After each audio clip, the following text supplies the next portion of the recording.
سورہ العنکبوت رکوع نمبر 2 تلاوت.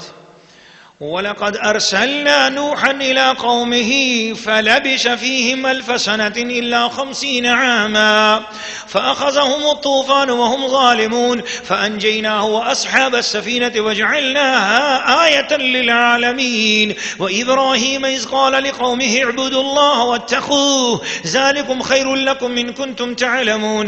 إِنَّمَا تَعْبُدُونَ مِن دُونِ اللَّهِ أَوْثَانًا وَتَخْلُقُونَ إِفْكًا إِنَّ الَّذِينَ تَعْبُدُونَ مِن دُونِ اللَّهِ لَا يَمْلِكُونَ لكم رزقا فابتغوا عند الله الرزق واعبدوه واشكروا له إليه ترجعون. وإن تكذبوا فقد كذب من قبلكم فما على الرسول إلا البلاغ المبين. أولم يروا كيف يبدئ الله الخلق ثم يعيده إن ذلك على الله يسير. قل سيروا في الأرض فانظروا كيف بدأ الخلق ثم الله ينشئ النشأة الآخرة إن الله على كل شيء قدير. يعذب من يشاء ويرحم من يشاء وإليه تقلبون. وما أنتم بمعجزين في الأرض ولا في السماء وما لكم من دون الله من ولي ولا نصير. سورہ العنکبوت رکوع نمبر 2 ترجمہ کنز الایمان. اور بے شک ہم نے نوح کو اس کی قوم کی طرف بھیجا تو وہ ان میں 50 سال کم 1000 برس رہا تو انہیں طوفان نے آ لیا اور وہ ظالم تھے تو ہم نے اسے اور کشتی والوں کو بچا لیا اور اس کشتی کو سارے جہان کے لیے نشانی کیا. اور ابراہیم کو جب اس نے اپنی قوم سے فرمایا کہ اللہ کو پوجو اور اس سے ڈرو اس میں تمہارا بھلا ہے اگر تم جانتے. تم تو اللہ کے سوا بتوں کو پوجتے ہو اور نرا جھوٹ گڑتے ہو. بے شک وہ جنہیں تم اللہ کے سوا پوجتے ہو تمہاری روزی کے کچھ مالک نہیں. تو اللہ کے پاس رزق ڈھونڈو اس کی بندگی کرو اور اس کا احسان مانو. تمہیں اسی کی طرف پھرنا ہے. اور اگر تم جھٹلاؤ تو تم سے پہلے کتنے ہی گروہ جھٹلا چکے ہیں اور رسول کے ذمہ نہیں ہے مگر صاف پہنچا دینا. اور کیا انہوں نے نہ دیکھا اللہ کیوں کر خلق کی ابتدا فرماتا ہے پھر اسے دوبارہ بنائے گا. بے شک یہ اللہ کو آسان ہے. تم فرماؤ زمین میں سفر کر کے دیکھو اللہ کیوں کر پہلے بناتا ہے پھر اللہ دوسری اٹھاتا ہے. بے شک اللہ سب کچھ کر سکتا ہے. عذاب دیتا ہے جسے چاہے اور رحم فرماتا ہے جس پر چاہے اور تمہیں اسی کی طرف پھرنا ہے. اور نہ تم زمین میں قابو سے نکل سکو اور نہ آسمان میں اور تمہارے لیے اللہ کے سوا کوئی کام بنانے والا اور نہ مددگار. سورہ العنکبوت رکوع نمبر 2 تفسیر. اللہ کے پیارے بندو رسول کریم صلی اللہ علیہ وسلم پر اترنے والے پاک کلام کو توجہ سے سننے والوں اس کے ترجمہ عظیم الشان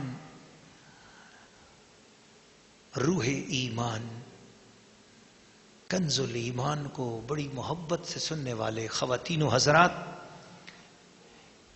سورہ العنکبوت رکوع نمبر 2 کی جو تفسیر ہے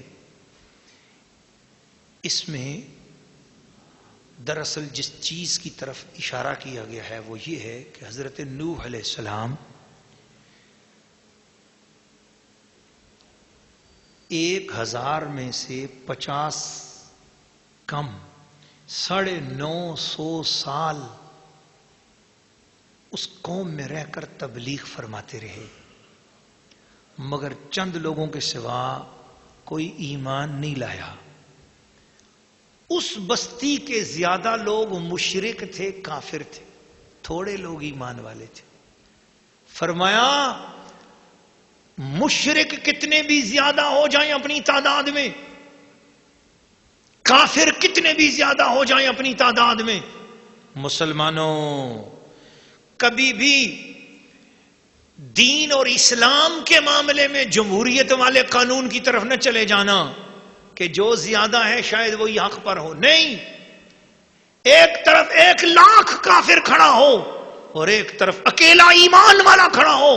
ایمان والے کی جوتی بھی ان 1,00,000 کافروں سے زیادہ اچھی ہے. وہ نبی کا مت والا ہے اور وہ دنیا کے منہ کالے ہیں. اس لیے محبت والوں رسول اللہ کے چاہنے والوں قرآن پڑھنے والوں اس رکوع کا خلاصہ یہ ہے کہ خبردار مشرکوں کی کثرت سے نہ گھبراؤ.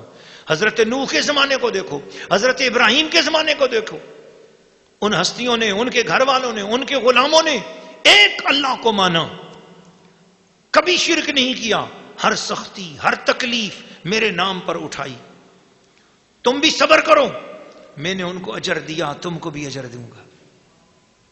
اللہ کے اتنے بڑے عاشق حضرت سیدنا ابراہیم علیہ السلام، ایک بار حضرت جبرائیل علیہ السلام عرض کرنے کہ مولا تو نے ابراہیم کو خلیل کہا ہے، اپنا دوست کہا ہے، دوست تو دوست کو بہت یاد کرتا ہے، اور دوست کو اگر دوست کی یاد آ جائے تو اس پہ تو سب کچھ لٹا دیتا ہے، تو اجازت دے میں ذرا ابراہیم کی دوستی کا امتحان کروں۔ رب نے فرمایا جاؤ کرو، میرے دوست کا امتحان کرو۔ جبرائیل علیہ السلام انسان کی صورت میں آئے اور حضرت ابراہیم علیہ السلام جنگل میں بکریاں چرا رہے تھے، ایک درخت کے پیچھے سے کھڑے ہو کر کہا اللہ،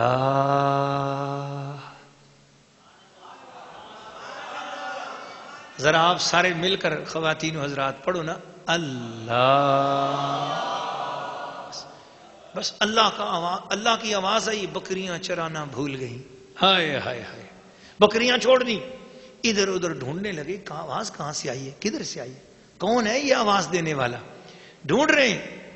ایک درخت کے پیچھے سے کوئی بندہ کھڑا ہوا نظر آیا، دوڑ کر اس کے پاس گئے، دیکھا ایک بندہ کھڑا ہے، کہنے لگے او بھائی صاحب، تم نے میرے محبوب کا نام لیا ہے، یہ جو نام لیا ہے ایک بار اور لے لو، مجھے بڑی خوشی ہوئی ہے، اس بھرے پردیس میں میں بہت لوگوں کو کہہ چکا ہوں کہ اللہ اللہ کرو، لوگ میری نہیں سنتے، شکر ہے آپ کہاں سے آئے ہو، کون ہو، ایک بار نام لے لو۔ اس نے سنجیدگی سے کہا بھائی ایسے نہیں ہوتا، کوئی ہدیہ بھی ہوتا ہے، اس کا کوئی شکرانہ ہوتا ہے، اللہ کا نام لینا ہے، کوئی ہدیہ بھی نکالو۔ آپ نے فرمایا ہدیہ کیا چاہیے؟ دیکھو میرے پاس یہ بکریاں ہیں، کتنی بکریاں چاہیے؟ کہا آدھی بکریاں دے دو گے؟ کہا بالکل ٹھیک ہے، آدھی بکریاں، 400 بکریاں تھی، آپ نے گن کر 200 بکریاں اس کے حوالے کی، کہا یہ 200 بکریاں آپ لے لو، ایک بار مجھے میرے رب کا نام سنا دو۔ اس نے پھر پیار سے کیسے پڑھا، اللہ، بس چپ کر گیا، اور حضرت ابراہیم کی آنکھوں میں آنسو آ گئے، یاد آ گئی مولا، جو روئے تڑپے، کہا بس نہ کرنا، ایک بار اور اس کا نام لے لے۔ اس نے کہا اب کیا دو گے؟ کہا میری آدھی بکریاں واپس ہیں، بس وہی میری کائنات ہے، چلو وہ بھی 200 بکریاں لے لو، ایک بار اور سنا دو اس کا نام۔ وہ بکریاں بھی لے لی، پھر پڑھا اللہ، جب پیار سے پڑھا اب تو ہچکی بند گئی، اب تو ہچکی بند گئی، چیخ چیخ کے رونے لگے، اور پھر کہنے لگے اتنے پیار کا نام میں نے سنا ہے، میرے رب کا نام آپ نے لیا ہے، اس طرح کرو ایک مرتبہ اور نام لے لو۔ اب وہ بندہ کہنے لگا کیا دو گے؟ اب تمہارے پاس کیا بچا ہے؟ جتنی دولت تھی وہ تو مجھے مل گئی، اب تمہارے پاس کیا بچا ہے؟ تم مجھے کیا دو گے اب؟ ابراہیم علیہ السلام کہنے لگے میرے پاس کچھ رہا تو نہیں، میری اپنی جان تو ہے نا، اور دیکھو تمہارے کپڑے صاف ستھرے رکھتے ہیں، تمہیں بکریاں چرانا تو نہیں آتا ہوگی، تمہیں کوئی نوکر چاہیے ہوگا، مجھے اپنا نوکر بنا لو، مگر ایک بار میرے رب کا نام مجھے سنا دو۔ بس جبریل علیہ السلام بھی تڑپ گئے، کہنے لگے حضور میں بھی نوکر ہوں آپ کا، میں آپ کو کیا نوکر بناؤں، میں تو عرشوں سے آیا تھا آپ کا امتحان کرنے کے لیے، آپ کی دوستی جیت گئی ہے۔ اللہ